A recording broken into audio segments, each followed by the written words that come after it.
समस्ते जानते कोई भाव निर्वाचन प्रक्रिया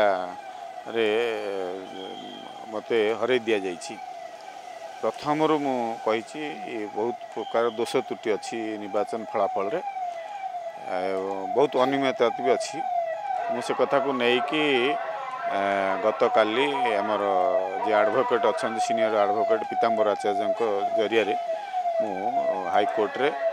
पिटिशन दायर करछि। जेहेतु कोर्ट रे से प्रक्रिया रहीगला सब कथा तो मुझे आगे कहीपरि नहीं किंतु एक कथा जानी था बहुत अनियमितता अच्छी एवं बहुत दोष त्रुटि भी अच्छी जो प्रक्रिया रे निर्वाचन को घोषणा करागला एवं तरबरिया भाव में करागला जो दबार आम नियम अच्छी आपको आउ थे रिकाउंटिंग करने कथा से प्रोसेस को जमा फॉलो करागला नहीं। मोर दुई थर मु अटेम्प्ट करछि लिखिकी जनईछि आर से कथा को रिजेक्ट करदेले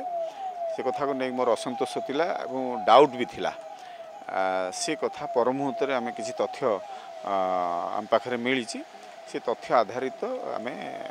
माननीय कोर्टों निकट में आम सब कथा को लेकिन रखीचु पर मुहूर्त विचार जहाँ आसो आम तो कोर्ट प्रक्रिया विश्वास करूँ तेणु निश्चित रूपे आशा भरसा अच्छी।